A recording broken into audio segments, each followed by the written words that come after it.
अखाड़ा में आज सबसे पहले बात कोलकाता कांड की। कोलकाता में डॉक्टर रेप केस में कल रात को बवाल मच गया।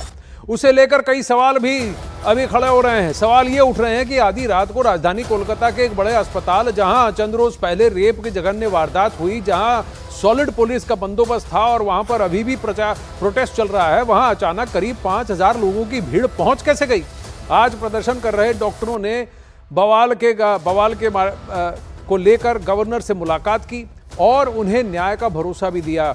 इन सब के बीच बड़ी खबर यह है कि federation of resident doctors association यानी फोर्डा ने एक बार फिर से हड़ताल पर जाने का फैसला कर लिया है। कल रात अस्पताल के अंदर जो हमला हुआ, उसके बाद फोर्डा फिर से हड़ताल पर जाने का ऐलान कर चुका है।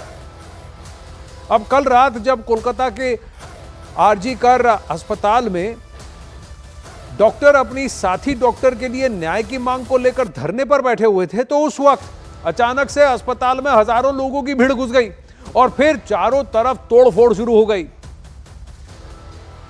ये वो तस्वीरें हैं जहां भीड़ का एक ऐसा जमावड़ा कोलकाता में बीचों बीच अचानक उमड़ आता है।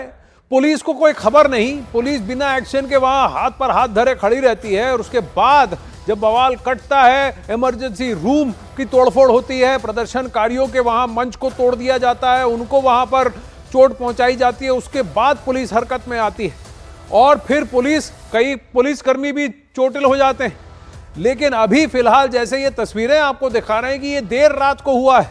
कोलकाता पुलिस को और वहां के एजेंसीज और पूरी इंस्टीट्यूशन को यह पता कैसे नहीं चला कि ऐसी एक भीड़ का जमावड़ा होने वाला है जो इस तरीके का बवाल कर सकती है। कई सारे प्रश्न उठते हैं कि इस बवाल को, इस भीड़ को इकट्ठा किसने किया, स्पॉन्सर किसने किया, उत्तेजित ये भीड़ वहां पहुंची किस मंशा से थी, और वो भी ऐसे दिन जिस दिन केस डायरी और सारा एविडेंस सीबीआई को ट्रांसफर हो गया था, उस दिन ये बवाल कटता है।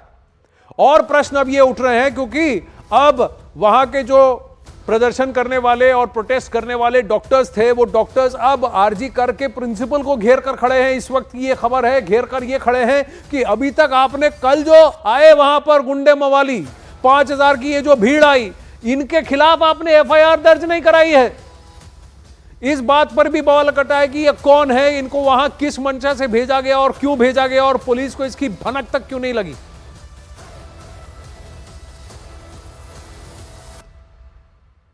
वहीं प्रधानमंत्री नरेंद्र मोदी ने आज कोलकाता का नाम तो नहीं लिया, लेकिन इशारा कोलकाता की ओर ही था। पीएम ने महिलाओं के खिलाफ अपराधों पर गंभीरता से और जल्द जांच की बात कही। उन्होंने दोषियों के मन में डर पैदा करने की पर भी जोर दिया।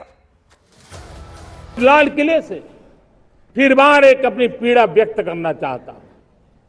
एक समाज के नाते हमें गंभीरता से सोचना होगा कि हमारी माताओं, बहनों, बेटियों के प्रति जो अत्याचार हो रहे हैं, उसके प्रति देश का आक्रोश है, जन सामान्य का आक्रोश है। इस आक्रोश को मैं महसूस कर रहा हूं। इसको देश को, समाज को, हमारी राज्य सरकारों को गंभीरता से लेना होगा। महिलाओं के विरुद्ध अपराधों की जल्द से जल्द जांच हो, राक्षसी कृत्य करने वालों को जल्द से जल्द कड़ी सजा हो, वो समाज में विश्वास पैदा करने के लिए जरूरी है। मैं ये भी बताना चाहूंगा कि जब बलात्कार की या महिलाओं पर अत्याचार की घटनाएं घटती हैं तो उसकी बहुत चर्चा होती है, बहुत प्रचार होता है, मीडिया में छाया रहता है। लेकिन जब ऐसे राक्षसी मनोवृत्ति व्यक्ति को सजा होती है तो वो खबरों में कहीं नजर नहीं आती है, कोने में कहीं पड़ा रहता है। अब समय की मांग है कि जिनको सजा होती है उसकी व्यापक चर्चा हो, ताकि ऐसा पाप करने वालों को भी डर पैदा हो कि ये पाप करने की हालत ये होती है कि फांसी पर लटकना पड़ता है। और मुझे लगता है कि ये डर पैदा करना बहुत जरूरी है। प्रधानमंत्री जी पाप करने वालों को सजा की बात कर रहे हैं, लेकिन यहां तो पापियों को अभी तक नहीं धर पकड़ा गया है। और जो कल पहुंचे वहां पर गुंडे मवाली, उनके खिलाफ अभी तक एफआईआर दर्ज नहीं कराई गई है आरजी करके प्रिंसिपल द्वारा। यह आरोप वहां पर स्टूडेंट्स लगा रहे हैं। वहीं कोलकाता के आरजी कर अस्पताल में जब आधी रात उपद्रवी घुसे तो कैसा हंगामा था यह खुद वहां के रेजिडेंट डॉक्टरों ने अपने मोबाइल फोन पे कैद किया। आपको अस्पताल में काम करने वाले एक डॉक्टर का बनाया हुआ वीडियो अब दिखाते हैं। देखिए किस तरह से वहां पर ये उपद्रवी घुसे और क्या तोड़फोड़ की है। हम लोग यहाँ के रेजिडेंट्स डॉक्टर हैं। आप यहाँ का कंडीशन देख सकते हैं। हजारों के संख्या में ये मॉब आया है, हम लोग पे अटैक भी किया है और इनका मेन टारगेट है कि जो भी एविडेंस है उसको टैंपर किया जाए। और यहाँ का जो लोकल पुलिस है ये कुछ भी कंट्रोल नहीं कर पाया है, हम लोग पे अटैक किया गया है। और ये सारे मॉब की स्थिति आप देख सकते हैं क्या किया है इन्होंने। हम लोग आरजीकर मेडिकल कॉलेज के रेजिडेंट्स डॉक्टर हैं, इन लोगों ने हम लोग पे अटैक किया। अभी हम लोग छुप के दौड़ के सभी भागे हैं। आप स्थिति देख सकते हैं यहाँ पे। It is completely uncontrollable. We demand central force आए और हमें प्रोटेक्शन दे। आरजीकर के डॉक्टर्स हैं और हम लोग एक जो भी आरजीकर में जो घटना हुई है उसके लिए प्रोटेस्ट कर रहे थे कुछ दिनों से। और आज हम लोग का रात में 11 बजे जितना भी एक ऑल फीमेल मार्च प्लान था, यहाँ से एक पीसफुली सारे फीमेल डॉक्टर्स जाने वाले थे श्याम बाजार तक। और बाहर एकदम से बहुत सारा मॉब इकट्ठा हो गया और पुलिस उनको रोक नहीं पाई और वो पूरा मॉब अंदर घुस गया। हम लोग अपनी जान बचा के भागे हैं। उन लोगों ने किसी को देखा नहीं। जो जो भी वीडियोज आ रहे हैं या जो जो भी बातें सुनने में आ रही है, जो उनके सामने आ रहा था उनको मार रहे थे। हम पेशेंट पार्टी सबको उन्होंने मारना स्टार्ट कर दिया। डॉक्टर्स को भी बहुत ज्यादा चोट लगी है। कोई इधर, सब लोग अलग अलग जगह छुपे हुए हैं। जैसे आप देख ही रहे, हम लोग भी एक जगह पे छुपे हुए हैं। और जितनी भी गर्ल्स थी, जितनी फीमेल डॉक्टर्स थी, उनपे भी उन्होंने जितने भी वो लोग थे अटैक किया है। सब लोग अपनी अलग अलग जगह छुपे हुए हैं। हम लोग उनसे कुछ कांटेक्ट भी अभी उतने अच्छे से बना नहीं पा रहे हैं। शांतिपूर्ण प्रदर्शन और धरना कर रहे डॉक्टर्स पर इस तरह से एक भीड़ तंत्र का प्रयोग करना और एक मॉब का प्रयोग करना कहां तक जायज है, सही, और ये कौन वहां कोलकाता में करवा सकता है? कुछ ऐसे प्रश्न हैं। और जो भीड़ अस्पताल के अंदर दाखिल हुई उसने अस्पताल का कोई कोना नहीं छोड़ा। अस्पताल के अलग अलग वार्ड में जाकर उसने तोड़फोड़ मचाई। ये वो अस्पताल है जो एक रेप और मर्डर केस का सीन ऑफ क्राइम है, जहां से सीबीआई ने सबूत इकट्ठा किए हैं। कई और सबूत यहां से मिल भी सकते थे, लेकिन सबको तोड़फोड़ दिया। और वो भी कोलकाता पुलिस की नाक के नीचे ये हुआ। स्वाधीनता दिवस के अवसर में जब पूरे देश मना रहे हैं खुशी, वहाँ पर आपको एक छवि दिखाएंगे। ये आरजीकर अस्पताल की वो आपातकालीन विभाग है जिसको इस तरीके से बुरी तरीके से गुंडों ने आके इस तरीके से मिस्क्रियन जो है वो आके इस तरीके से तहस नहस किया। ये इस तरीके का तहस नहस का ये एकदम देख के लग रहा है कि किसी का बहुत बड़ा गुस्सा है। गुस्सा किसके ऊपर है? जो डॉक्टर्स है, जो आंदोलन कर रहा है उसके ऊपर है। गुस्सा किसके ऊपर है? क्यों आया, क्यों इमरजेंसी? ये एक अस्पताल का आपातकालीन विभाग है जिसमें बहुत ही कीमती मेडिसिन रहते हैं, जहाँ पर ट्रीटमेंट्स होते हैं, जहाँ पर लोग पहले आके जाते हैं।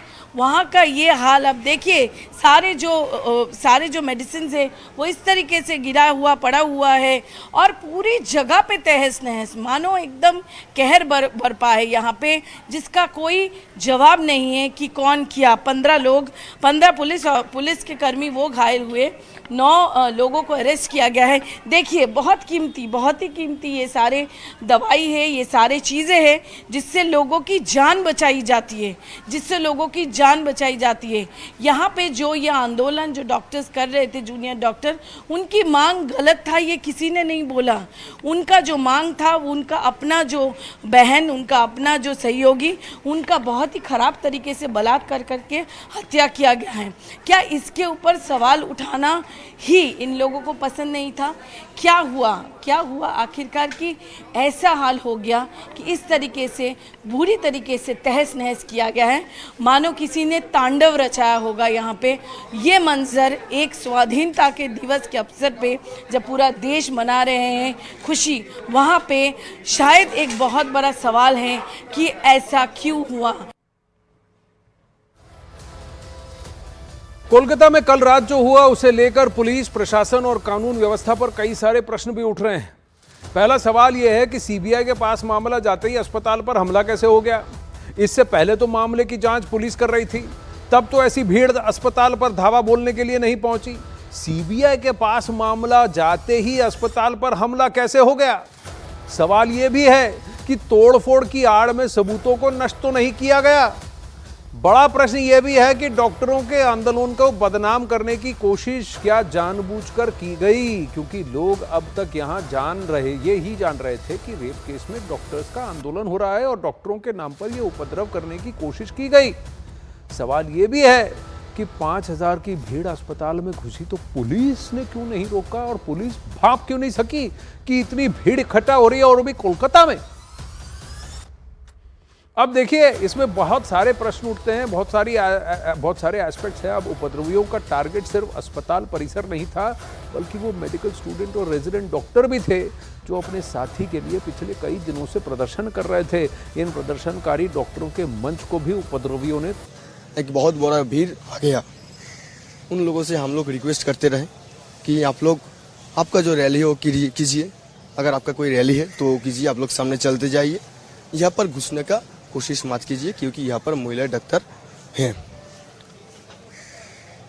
इसके कुछ देर बाद हम लोगों ने देखा कि वो जो भीड़ था, सामने जो मॉब था, वो मॉब यहाँ पर घुसने का वो ट्राई करने लगा। जो बैरिकेड था वो बैरिकेड से घुसने का ट्राई करने लगा।